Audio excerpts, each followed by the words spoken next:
dengan Encik Muhammad Alif Hakimi bin Amran, pegawai farmasi daripada Hospital Tanjung Karang. Assalamualaikum. Waalaikumsalam. Ini memang daripada Hospital Tanjung Karang ke ni? Oh, betul. Oh, jauh tak? Quite jauh jugalah sebenarnya. Tapi tak apa. Untuk tetamu, untuk orang kita perlulah lihat kita lah. Betul. Jadi petang ni kita nak ini Encik Muhammad Alif Hakimi nak bagi tahu anda, ceritakan mengenai baru pertama kali nak guna inhaler. Jadi kalau anda tak tahu apa tu inhaler, okey, sebentar nanti Encik Alif Hakimi akan tunjukkan kepada anda sendirilah dan kami juga sedang live di Facebook rasmi Selangor FM 100.9. Jadi Encik Alif, boleh saya panggil Encik Alif? Boleh. Baiklah, boleh terangkan secara orang kata jelas lah kan, apakah itu penyakit asma? Silakan. Okey, baik. Secara mudahlah untuk kita bagi faham kepada orang awam di luar sana, penyakit asma ini adalah penyakit saluran pernafasan di mana saluran pernafasan kita di paru-paru itu dia menjadi sempit disebabkan oleh keradangan lah. Jadi keradangan tu ada beberapa faktor lah, bergantung kepada seseorang itulah. Jadi penyakit asma ni juga dia boleh menyerang kepada semua kategori umur lah. Tak kira muda boleh, pertengahan umur boleh, dan tua-tua pun ada juga yang baru didiagnose untuk menghidapi asma lah. Asma. Kalau macam golongan bayi? Bayi pun keraplah sangat jugalah. Kebiasaannya berlaku di kalangan kanak-kanak lah, bayi-bayi kan. Kita tengok yang ada asma sampai kena masuk ward disebabkan oleh lelah lah. Biasanya kan Encik Alif, kita nak tahu orang kata simptom utama lah. Yelah kadang-kadang kita kadang-kadang kita angin pun kita kadang-kadang boleh buat macam sesak nafas juga kan. Cemas. Aku asma ni kan. Boleh bagi tahu tak simptom utama asma ni? Mungkin tak pernah kena sebelum ni, tiba-tiba ada asma. Betul. Kebiasaannya gejala lah, kita panggil gejala ataupun simptom yang dialami oleh seseorang yang menghidapi asma adalah pertama sekali batuk. Terutamanya pada waktu malam ataupun cuaca sejuk lah. Dia macam mudah sensitif pada waktu malam atau sejuk lah. Yang kedua, dia mengalami kesukaran untuk bernafas ataupun sesak nafas lah. Bila berlakunya sesak nafas ni, dia akan ada rasa ketegangan di dada. Specifically di dada kita lah, di tengah-tengah tu kita rasa ketat sangat dada kita tu. Ya, itu adalah simptom utamanya. Jadi kalau anda ada alami tu, cepat-cepat datang ke klinik ataupun hospital berdekatan. Dan kalau kita bercakap mengenai asma, mesti ada berkaitan dengan inhaler. Jadi boleh terangkan tak apa itu inhaler dan juga jenis-jenis inhaler ataupun ubat sedutan yang biasa digunakan oleh pesakit asma? Okey, baik.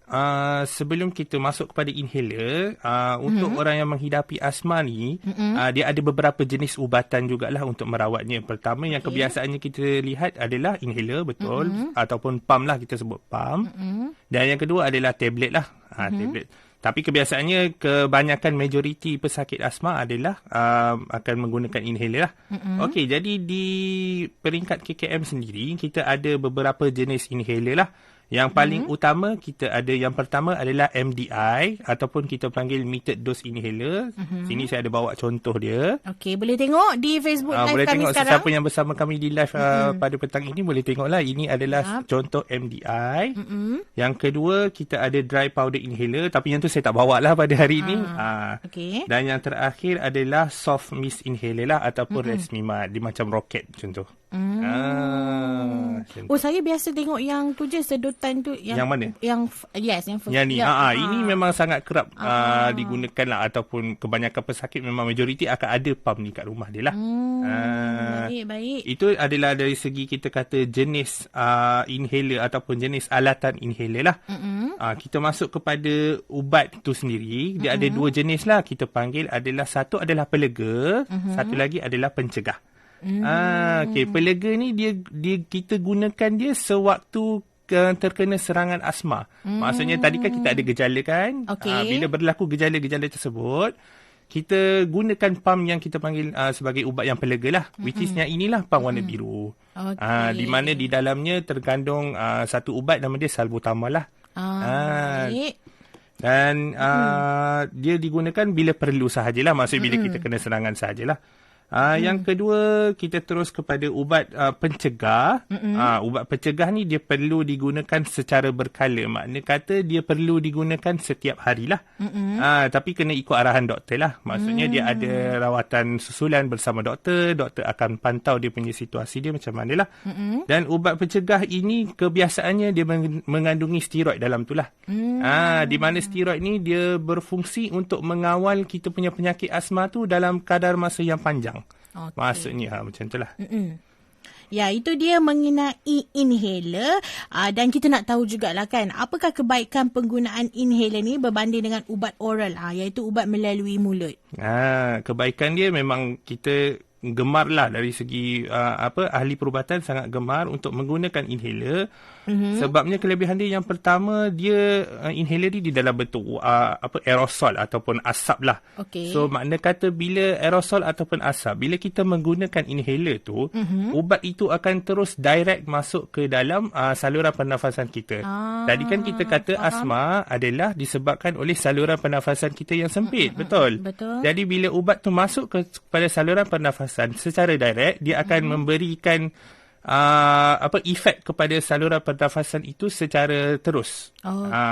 Bila kita nak bandingkan dengan ubat tablet kita makan, dia akan masuk ke dalam saluran makanan, saluran pencernaan kita. Dia kena masuk perut dulu, dia kena diproses dulu, barulah ubat tu akan sampai kepada paru-paru. Dia lambat sikit. Sebab itulah kalau kita dah tengah sesak lapar, takkanlah makan ubat biji. Betul, nak tunggu dia nak serap dalam badan. Lambat. Maknanya Encik Alif, biasanya kalau orang yang ada sakit asma ni memang kena ada inhaler ni lah. Memang wajib ada. Betul. Orang yang asma ni kita macam kalau boleh pergi ke mana-mana, travel ke, pergi jalan, pergi beraya kan, musim raya sekarang kan. Dia kena bawa inhaler yang pelega tadi tu. Makna kata bila tiba-tiba, sebab asma ni kita tak tahu, kadang-kadang berlaku waktu malam, ada setengah orang tiba-tiba crowded ramai sikit, berdebu sikit kan, dia akan jadi lelah kan. Betul-betul. Jadi itulah dia, Encik Alif dah terangkan mengenai inhaler dan juga kebaikan penggunaan inhaler. Dan sebentar lagi kita nak tanya jugalah apa orang kata teknik penggunaan inhaler yang betul. Ini mungkin yang baru-baru kena kan, tak tahu macam mana nak guna kod terbalik ke apa ke kan. Ya, baiklah, kita nak terus sambung mengenai hari ini baru pertama kali nak guna inhaler. Okey, kalau sebentar tadi Encik Alif dah terangkan lah kan apa itu penyakit asma, simptomnya kan, dan mengenai inhaler sendiri. Jadi kita nak tanyalah, apakah cara teknik penggunaan inhaler yang betul? Okey, baik. Untuk teknik penggunaan inhaler yang betul, saya perlu tekankan di sinilah untuk orang-orang, maksudnya orang yang menghidapi penyakit asma ini perlu menggunakan teknik yang betul lah. Sebabnya penggunaan teknik yang kurang tepat akan mengurangkan kualiti kehidupan diorang lah. Maksudnya kemungkinan serangan asma tu akan kembali secara kerap lah. Okey. Secara asasnya untuk inhaler MDI ataupun yang saya bawa ini, MDI metered dose inhaler, dan juga SMI soft mist inhaler, dia punya cara sedutan tu adalah secara perlahan dan mendalam. Perlahan dan mendalam. Tapi kita rasa sampai ke paru-paru kita lah. Macam tu. Kalau untuk DPI, dry powder inhaler, yang dia macam ada serbuk sikit tu, kita perlu cara sedutan yang kuat. Maksudnya kita kuat dan juga mendalam jugalah. Cuma dia kuat. Cara sedutan dia tu macam tu. Siapa yang dengar ni boleh tahu beza dia kan, cara sedutan dia. Tak, iyalah, betul lah, maksudnya kita gelak-gelak juga kan Encik Alif, tapi benda ni adalah orang kata itulah penggunaan yang betul. Yang tepat. Dia panggil prinsip asas dia lah. Betul. Sebab kalau tak betul seperti yang Encik Alif kata tadi, memang orang kata boleh mengurangkan kehidupan kita, maksudnya kualiti hidup kita tu kan. Jadi itu adalah penggunaan yang asas lah, yang betul. Untuk saya masuk kepada teknik, pertama sekali pesakit untuk menggunakan asma ni, tak kisahlah boleh duduk ataupun berdiri, tapi kena tegap lah, janganlah menyandor je ni kan. Betul. Duduk relax. Okey, ini inhaler dia. Kita tanggalkan corong dia dahulu. Cabut sahaja. Okey, lepas tu tengoklah kalau macam ada kotor-kotor, kita sapulah. Bersihkan lah. Bersihkan dahulu. Lepas tu cara pegang inhaler, saya ajar ibu jari kita di bawah ini. Dan ini untuk ubat lah, kita tekan dia. Okey. Kita pegang ini dahulu. Lepas tu kita goncangkan dia. Lebih kurang 5 saat lah. 5 saat. Goncang. Nak bagi ubat tu sebati dahulu. Okey, faham. Lepas pada tu kita hembuskan nafas perlahan. Maksudnya kita hembuskan nafas menjauhi daripada alat ni lah. Maksudnya kita tarik nafas, hembus nafas. Kita hembus nafas dulu. Lepas saja hembus nafas tu, terus masukkan corong ni ke dalam mulut lah. Kita masukkan bibir kita sahaja. Jangan gigit. Kebiasaannya pesakit-pesakit yang berumur ataupun berusia lah, pakcik-pakcik, dia orang kan macam bibir tu macam tak berapa nak kuat kan. So betul. Dia perlukan untuk gigit sampai gigit. Tapi bila gigit ni kita risau ubat tu tak masuk sepenuhnya. Okey, faham. Tak apa, nanti itu kita masuk kepada seterusnya lah. Lepas pada kita masukkan tadi, kita mula sedut dan tekan secara serentak. Sedut? Maksudnya sedut secara perlahan dan kita tekan ubat. Okay. Tekan daripada atas lah, saya tunjuk ya. Macam tu lah. Tekan. Lepas tu macam tadi untuk yang MDI ni kita sedut perlahan dan mendalam. Macam tu lah. Okay. Selepas pada itu kita keluarkan daripada mulut kita dan kita tahan nafas dalam 5 saat juga. Tahan nafas dalam 5 saat. Okay. Lepas pada itu dah boleh, lepas pada 5 saat dah boleh hembus, maksudnya boleh kita ambil nafas lah. Itu baru kita panggil satu sedutan. Satu sedutan penuh lah. Lepas tu tunggu 30 saat untuk sedutan yang seterusnya, bergantung kepada doktor lah. Ada setengah doktor kadang-kadang dia minta pesakit gunakan ubat 2 sedut. 2 sedut. Ada sampai 4 sedut. Macam tu. Okey, apa pun memang kita kena dengar nasihat daripada doktor lah. Betul. Dan mungkin Encik Alif boleh terangkan tak kesalahan teknik penggunaan inhaler yang lazimnya berlaku dalam kalangan pesakit ni? Okey, pertama sekali macam saya cakap, yang paling kerap sangat lah untuk pesakit yang saya selalu jumpa lah. Yang tadi kan saya cakap satu sedutan tu, maksudnya kita buat teknik tadi tu adalah satu sedutan. Okay. So biasaannya diorang ni, dia 2 sedutan tu maksudnya diingatkan 2 sedut yang serentak. Maksudnya dia tekan pop. Itu kira bilangan yang salah lah. Itu yang pertama. Yang kedua, macam tadi kita cakap, prinsip asas untuk pernafasan, cara kita bernafas untuk MDI ni, dia gunakan yang kuat dan mendalam, tapi dia kena yang perlahan dan mendalam. Tapi dia orang bantai sedut kuat-kuat. Macam itulah. Lepas tu seterusnya juga tidak menahan nafas lah. Maksudnya selepas kita sedut tadi kan, yang kita keluarkan corong tu daripada mulut kita, kena tahan nafas. Kadang-kadang dia orang tak sempat tahan nafas pun dah, maksudnya tak tahan nafas lah. Lepas tu kita boleh tengok dia punya gas tu keluar-keluar kat tepi-tepi tu. Maksudnya penggunaan teknik tu tidak optimum lah.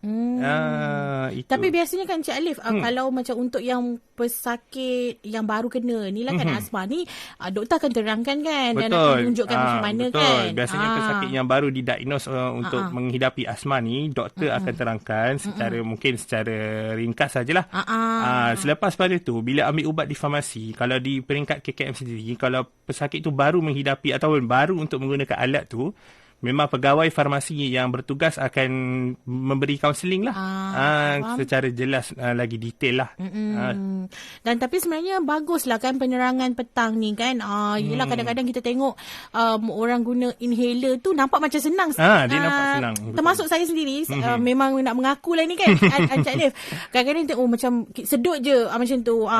Rupanya ada teknik dia. Betul. Ada penggunaan yang betul. Sebab kalau salah nanti tak masuk kan. Dan sebagainya. Jadi kita nak tahu jugalah, jika teknik penggunaan inhaler pesakit masih lemah, adakah terdapat cara lain untuk membantu pesakit menggunakan inhaler dengan betul? Okey, betul. Kita faham penggunaan inhaler ni dia memerlukan koordinasi yang sangat tepat dan optimum. Yang mana pesakit-pesakit yang muda ataupun kita panggil pediatric patient lah, pesakit kanak-kanak ataupun pesakit yang berusia tua, yang warga emas, kita faham diorang tidak mempunyai koordinasi tersebut lah. Jadi di luar sana kita adalah beberapa alat untuk membantu penggunaan inhaler secara optimum. Kita ada spacer, satu nama dia spacer, alat spacer, dan yang kedua adalah chamber. Contoh yang saya bawa ini adalah aero chamber lah. Dia macam corong. Maksudnya kita masukkan saja ubat tu ke dalam ni, dia boleh bernafas macam biasa je. Tak perlu koordinasi yang kita kena tekan dan sedut secara serentak tadi tu. Faham. Maksudnya macam itulah. Dan penting juga saya nak ingatkan untuk chamber ni dia perlu dia ada saiz dia jugalah. Maksudnya janganlah tiba-tiba warga emas kita beli chamber untuk bayi pula kan. Nanti kan tak muat hidung dia nanti tu. Dan inhaler ni kita tak boleh, okey contohlah kan. Ni mungkin ialah soalan tambahan. Okey, anak ada asma. Okey, sepupu pun ada asma contoh. Boleh ke macam sepupu macam berkongsi inhaler tu? Soalan yang sangat baik. Kan? Betul. Kadang-kadang macam aku punya inhaler tertinggal. Contoh, aku ada inhaler tak? Kan? Boleh ke sebenarnya? Sepatutnya tidak digalakkan lah. Sangat kita tak galakkan untuk berkongsi lah inhaler tu. Maksudnya masing-masing kena ada inhaler masing-masing. Betul. Kadang dia nampak sama luaran, nampak sama, tiba-tiba dalam dos dia lain. Betul. Macam Encik Alif terangkan tadi, dos tu mengikut nasihat nasihat daripada doktor tu sendiri. Betul. Kan. Dan lagi satu lah kan, sekarang ni kan macam musim perayaan kan Encik Alif kan. Kalau kita tengok macam orang main mercun, main bunga api, itu boleh trigger seseorang tu yang ada asma untuk ni ke? Mungkin boleh kita kata faktor risiko lah. Maksudnya dia punya main mercun kan asap. So kalau ada sesetengah pesakit dia, maksudnya dia punya trigger factor dia adalah asap. So bila dia terhidup asap, mungkin tiba-tiba kena serangan asma. Jadi kena berhati-hatilah. Sebab bukan apa, kalau kita macam saya sendirilah kan, saya sendiri baca di media sosial ni daripada doktor lah kan.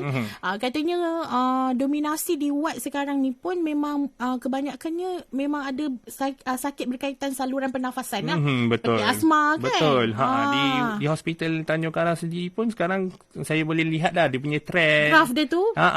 Sekarang lah pesakit-pesakit kanak-kanak lah kebiasaannya. Okey, maknanya memang ini tepat betul lah petang ni kan untuk kita bercerita mengenai ini. Dan itulah kita hampir ke penghujungnya. Dan sedikit nasihat lah kepada pesakit asma di luar sana, dan juga pesakit-pesakit yang menggunakan inhaler. Macam kalau Encik Alif terangkan tadi, jangan berkongsi inhaler. Pastikan setiap pesakit asma tu kena ada inhaler sendiri kan. Jadi nasihat yang seterusnya lah.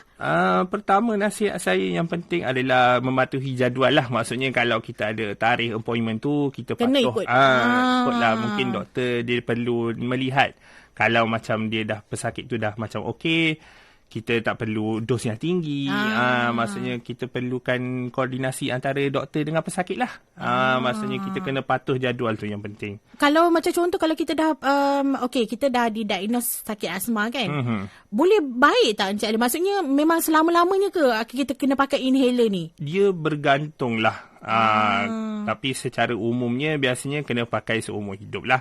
Tapi bergantung lah. Ada setengah kita kata ada asma dari kecil. Maksudnya masa kecil dia dah ada asma, lepas tu tiba dah meningkat remaja dah hilang asmanya.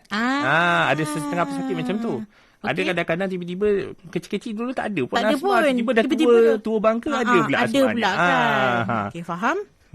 Jadi ada tak nasihat yang lain lah kan kepada pesakit asma dan juga yang menggunakan inhaler ni? Terusnya macam kalau kita rasa macam untuk orang awam di luar sana lah, kalau kita lihat kalau macam ada saudara mara ataupun mak ayah kita sendiri yang menggunakan inhaler, sesekali tengoklah cara dia orang guna.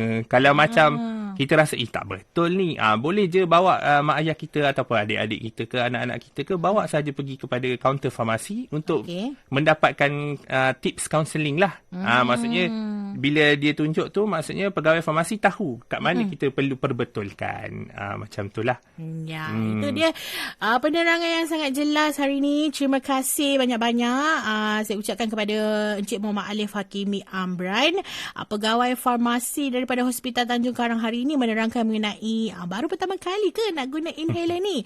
Dan juga sangat jelas lah sebenarnya, dan banyak ilmu-ilmu baru.